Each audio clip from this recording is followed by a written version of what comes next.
आधी रात का समय था। मैंने अपनी पत्नी के साथ बहुत अच्छा समय बिताया था और मैं बड़े मज़े से सो रहा था।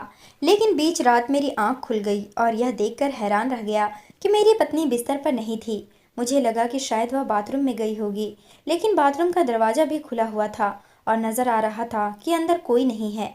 इस समय मेरी पत्नी और कहाँ जा सकती थी। घर में तो सिर्फ मेरी माँ, बाबूजी और मेरा एक बड़ा भाई ही रहता था। मैं कमरे से बाहर निकल गया और अपनी पत्नी को आसपास तलाश करने लगा। उन सभी के कमरे में जाकर तो नहीं पूछ सकता था, वे लोग तो सुकून से सो रहे थे। लेकिन थोड़ी देर के बाद यह सुनकर हैरान रह गया कि मेरे बड़े भाई के कमरे से मेरी पत्नी की आवाज़ आ रही थी। और यह आवाज़ आपस में बात करने की नहीं थी, बल्कि वह चीख रही थी। आहिस्ता आहिस्ता से चीख रही थी। मेरे तो कदमों तले से धरती खिसक गई। मैं सोचने लगा कि क्या हो रहा है, और जैसे ही आगे बढ़ा और खिड़की के पास अंदर झांक कर देखा तो ऐसा लगा कि जान निकल जाएगी। मेरी पत्नी जमीन पर बैठी थी और उसके सामने मेरा बड़ा भाई बैठा था, और वे दोनों जमीन पर बैठकर एक दूसरे के साथ राम राम। जब मेरी शादी हुई तो सबसे ज़्यादा मेरे बड़े भाई को गुस्सा आया था। वह कहने लगा कि इसकी शादी करवा रहे हो, और मेरा क्या। यह भी सच है कि हमने पहले उसकी शादी करवाई थी। उसका नाम आकाश था। उसने अपनी पत्नी के साथ इतना बुरा व्यवहार किया कि वह उससे तलाक लेकर चली गई। अब इसकी बात बार बार तो शादी नहीं करवा सकते थे। हम लोग तो गरीब लोग थे, हमारे पास खाने को कुछ नहीं होता था। लोग 3 वक्त की रोटी खाते हैं और हम सिर्फ 2 वक्त की रोटी खाते थे। सुबह को सिर्फ चाय पीकर गुजारा करते थे। मैं कपड़े की फैक्ट्री में काम करता था। मुझे दिन के बहुत थोड़े पैसे मिलते थे।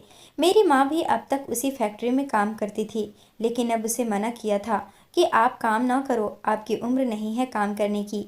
घर का सारा सामान टूट रहा था, सोने के लिए एक खाट भी सही नहीं थी।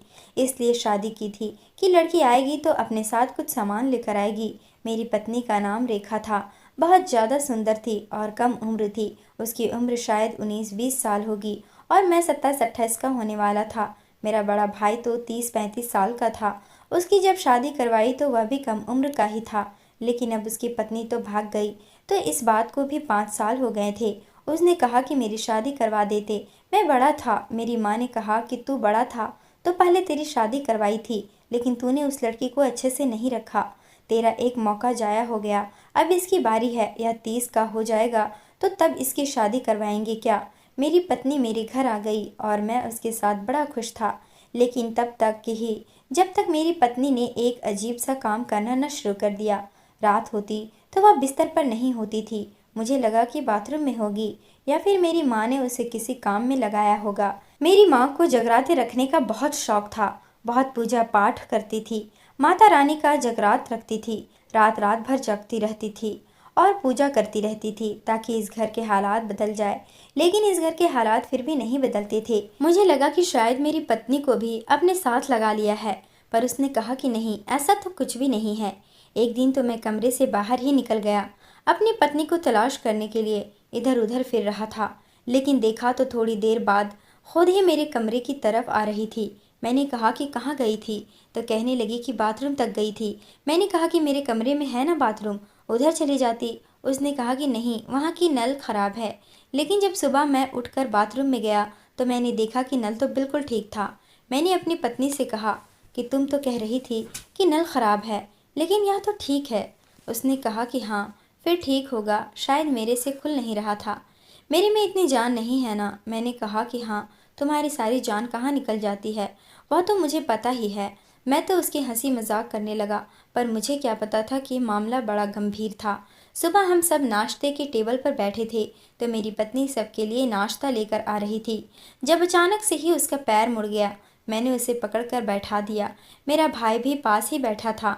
ज़्यादा चोट तो नहीं थी, लेकिन आज उसे आराम करना था। मैंने कहा कि चलो, जाने से पहले तुम्हें तुम्हारे कमरे तक छोड़ देता हूँ। और साथ ही मेरे बड़े भाई ने कहा, उठो। ऐसा हुआ कि हम दोनों ने उसकी तरफ हाथ बढ़ाया और उसने बिना सोचे समझे मेरे बड़े भाई के हाथ का सहारा ले लिया। बात इतनी भी अजीब नहीं थी। उसका जेठ था, अगर हाथ पकड़ लिया तो क्या हो गया। वैसे भी ताऊ बीमार थी, और बीमार इंसान को कोई सहारा दे तो इसमें क्या बुरा है।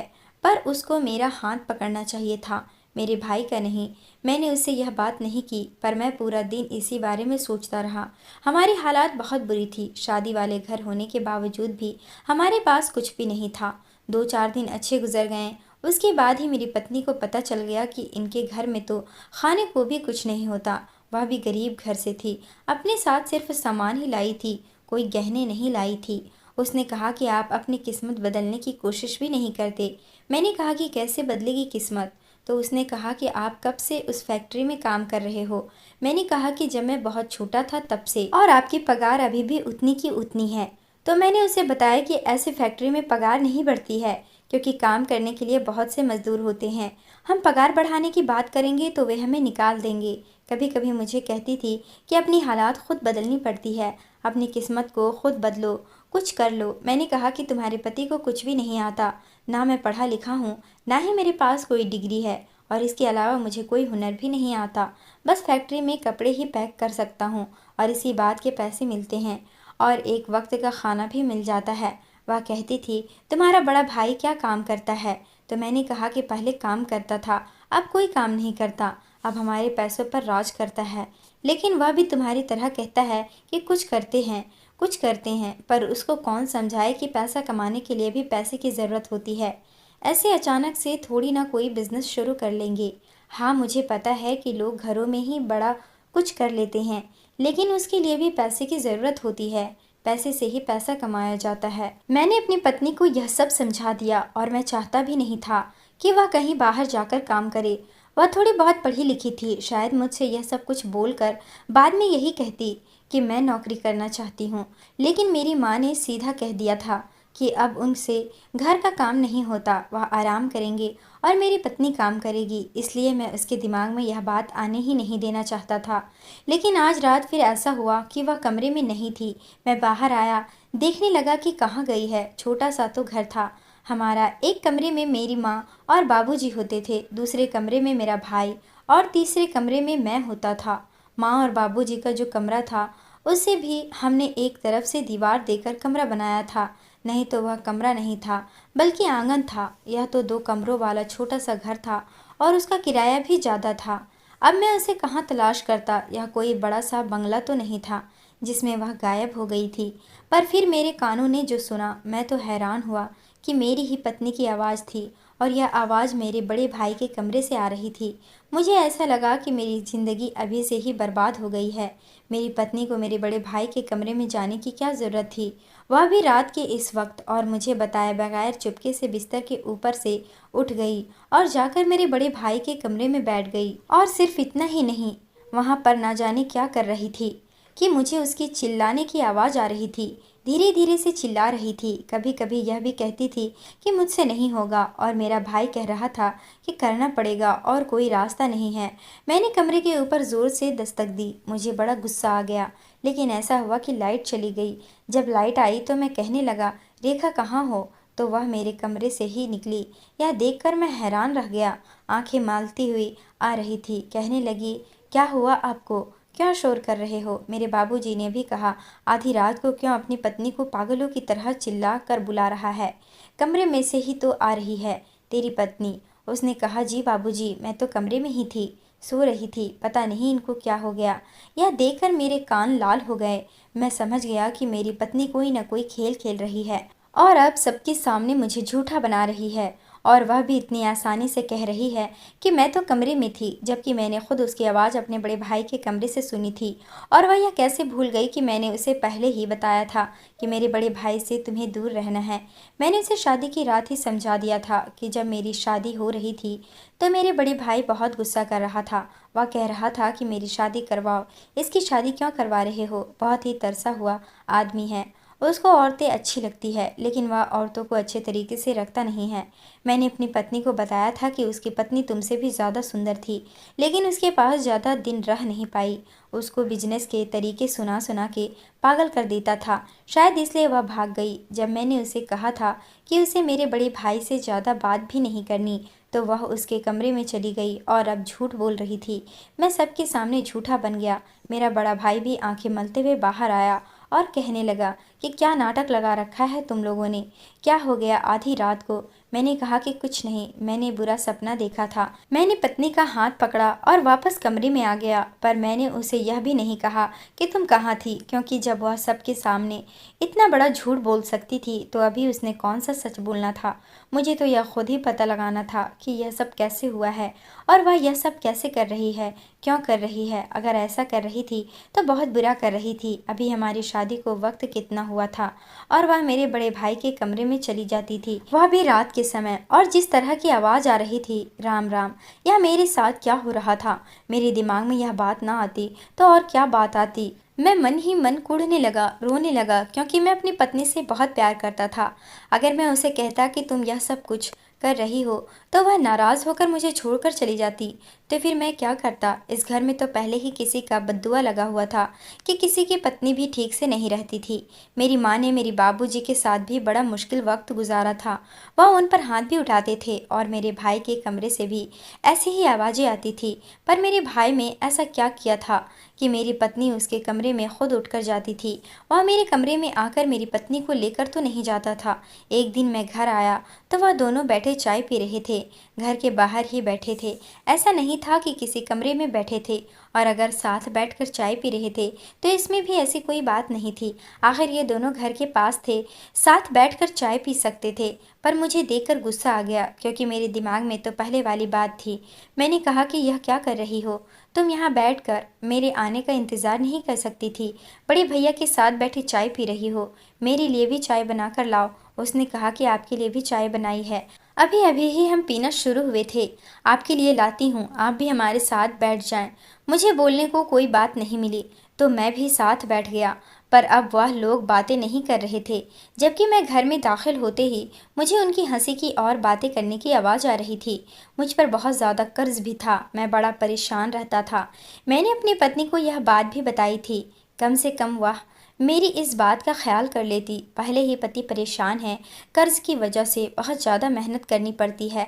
कम से कम घर में तो मुझे ऐसी कोई बात नहीं मिलती जिसकी वजह से मेरी मुश्किल में और इजाफा होता। एक दिन हम रात को पति पत्नी साथ बैठे थे तो मैंने अपनी पत्नी से पूछ लिया कि तुम्हें सबसे ज़्यादा गुस्सा किस बात पर आता है। उसने कहा कि मुझे उस इंसान पर सबसे ज़्यादा गुस्सा आता है जो अपने हालात बदलने के लिए कुछ नहीं करता और बस बैठा रहता है और गरीब बना रहता है। क्योंकि वह कहते हैं ना कि अगर आप गरीब पैदा हुए हो तो यह तो आपकी किस्मत है, लेकिन अगर आप गरीब मर गए तो यह आपका गुनाह बन जाएगा और यह आपकी ही गलती होगी। मैंने कहा कि ऐसा नहीं। जैसे मैंने कहा कि जैसे मैं तुम्हारा पति हूँ तो तुम्हें मेरी किस बात पर ज़्यादा गुस्सा आएगा, झूठ पर या किस बात पर। क्योंकि आज मैं उसे यह बात इशारे में बताना चाहता था कि मुझे झूठ पर बहुत गुस्सा आता है, और अगर वह मुझसे झूठ बोल रही है और मुझे पता चल गया तो अच्छा नहीं होगा। उसने कहा जब आप मेरे साथ धोखा करोगे और किसी और लड़की के पास जाओगे तो मुझे बहुत गुस्सा आएगा। मैंने कहा कि अच्छा अगर ऐसा हुआ तो तुम क्या करोगी। तो कहने लगी कि मैं आपको छोड़कर चली जाऊंगी और कभी आपकी ज़िंदगी में वापस नहीं आऊंगी। मैं दिल में सोचने लगा कि फिर मुझे भी तुम्हें छोड़ देना चाहिए और कभी तुम्हारे पास वापस नहीं आना चाहिए। ठीक है, तुम भी तो मुझे धोखा दे रही हो, और वह भी एक ही घर में रहते हुए मेरी ही बड़े भैया के साथ यह सब कुछ कर रही है। मैंने कहा कि ऐसा तो तुम्हें तब छोड़ना चाहिए ना जब तुम खुद बिल्कुल ही इस सब से परे हो। तो उसने कहा कि हाँ, मैं तो इस सब से परी हूँ। मैं एक बहुत अच्छी पत्नी हूँ और आगे भी एक बहुत अच्छी पत्नी बनने की ही कोशिश करूँगी। मैंने कहा कि यह तुम्हारा विश्वास है या गर्व है। उसने कहा विश्वास और गुरूर में बड़ी छोटी सी लाइन होती है। कुछ लोगों के लिए यह गुरूर भी हो सकता है, पर मेरे लिए विश्वास है कि मुझे आपसे बहुत ज़्यादा प्यार है और मैं हमेशा ही आपका भला चाहूँगी, आपके लिए कुछ भी कर गुजरूंगी। आपको परेशान नहीं देख सकती। बात किसी और तरफ चली गई और मैं बातों बातों में उसे अपनी बात नहीं बता सका। उसे यह ना कह सका कि मुझे तुम्हारे बारे में पता चल गया है। वह बहुत ज़्यादा सुंदर थी। सारे ख़ानदान वाले हम दोनों को देखकर जल रहे थे। मुझे ऐसी लड़की फिर नहीं मिलनी थी, लेकिन क्या मैं ऐसी लड़की की इस हरकत को नज़रअंदाज कर देता, यह भी तो बड़ा मुश्किल काम था। एक दिन इसी तरह वह रात को गायब हो गई और शायद मेरी आंख देर से खुली, क्योंकि अब तो वह वापस आ रही थी। मैंने उसे देखा तो वह लंगड़ा लंगड़ा के चल रही थी। मैंने कहा कि कहाँ गई थी। फिर से बहाना कर दिया कि पानी पीने गई थी। मैंने कहा कि यह पानी का जग भर के मैंने रखा था। उसने कहा कि हाय राम, मुझे तो पता ही नहीं चला कि आपने पानी कमरे में रखा था, नींद में उठी थी ना। मैंने कहा कि फिर ऐसी ऐसे क्यों चल रही हो? क्या हो गया तुम्हारी टांगों को? तो कहने लगी कि पूरा दिन काम करती हूँ, इस टाइम टांगे जवाब दे जाती है, थक जाती हूँ ना। भला पूछो कोई इससे कि इतने छोटे से घर में ऐसे कौन से काम हैं कि इतना थक जाती थी। और इसकी चाल ही बदल गई थी और यह लंगड़ा कर चल रही थी। औरत कब लंगड़ा कर चलती है यह तो कोई भी समझ सकता है, पर मैं भी चुप हो गया। एक दिन तो कुछ इससे भी ज़्यादा अजीब हो गया।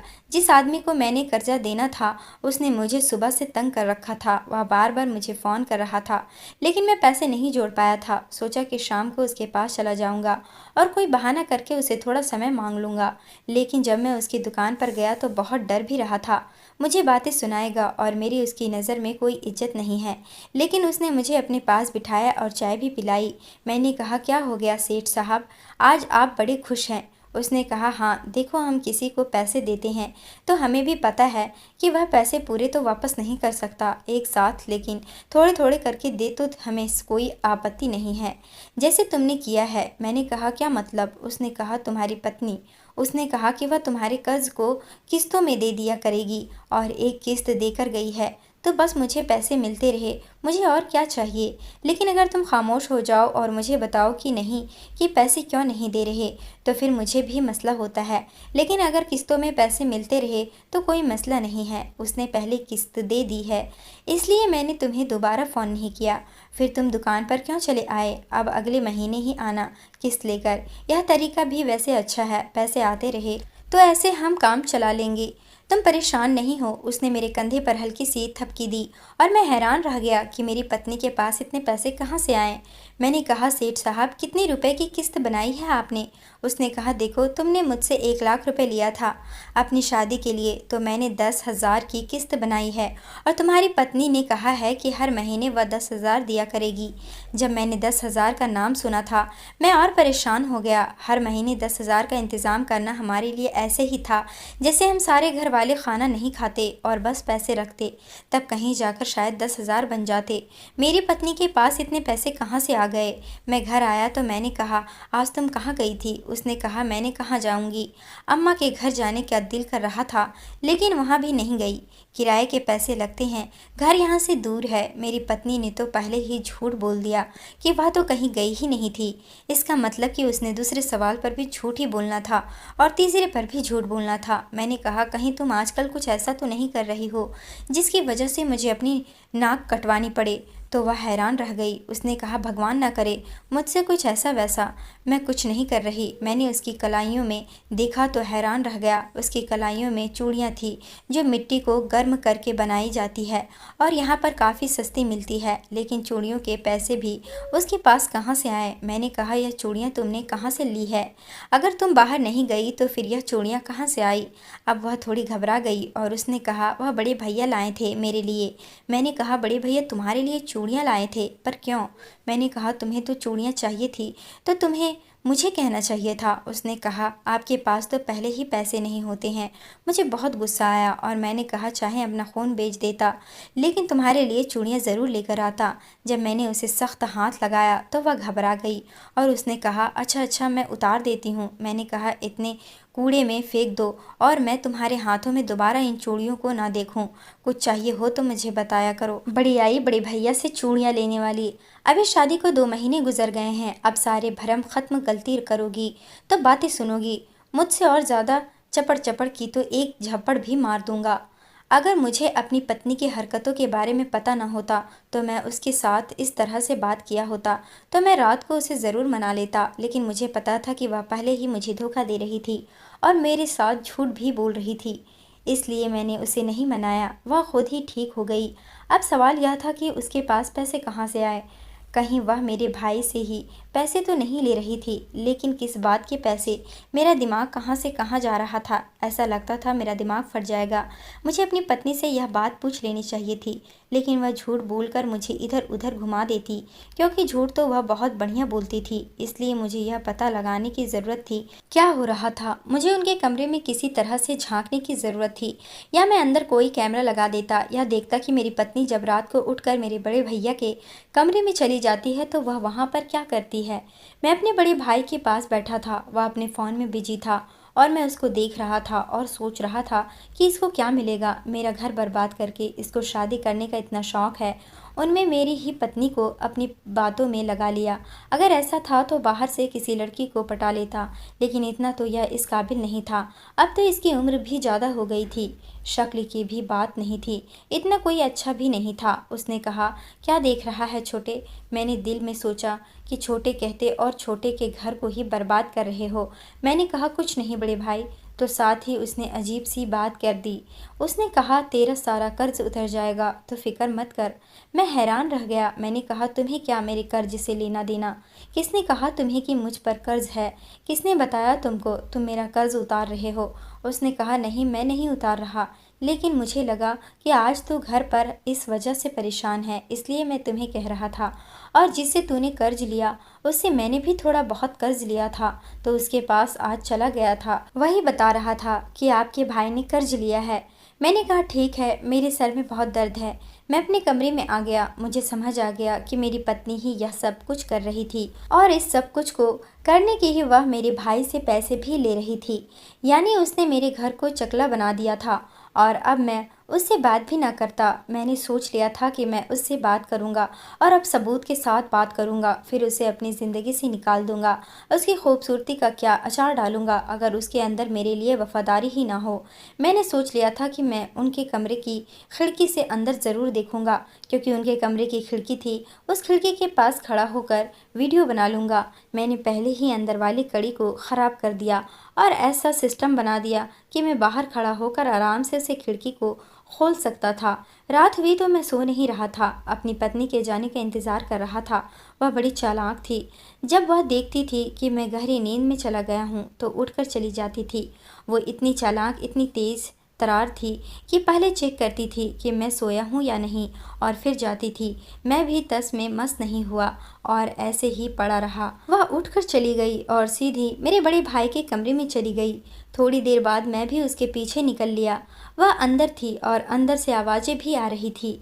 आज मेरा भाई कह रहा था कि अब तो तुम बड़ी अच्छी तरह से यह काम कर रही हो, मुश्किल तो नहीं हो रही। तो कह रही थी कि टांगों में थोड़ा दर्द रहता है, लेकिन हाँ, अब इतनी मुश्किल नहीं होती जितनी पहले होती थी। आपने सब कुछ सिखा दिया है ना, इतना अच्छा सिखाया है कि मुझे सब कुछ आ गया। मेरा तो दिल बैठा जा रहा था कि यह कैसी बातें कर रहे थे, और आज की रात के बाद इस घर में एक बहुत बड़ा तूफान आने वाला था।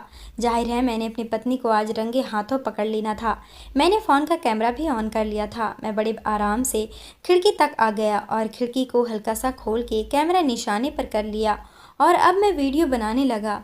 पर जब मैंने सामने देखा तो मेरी तो जान ही निकल गई।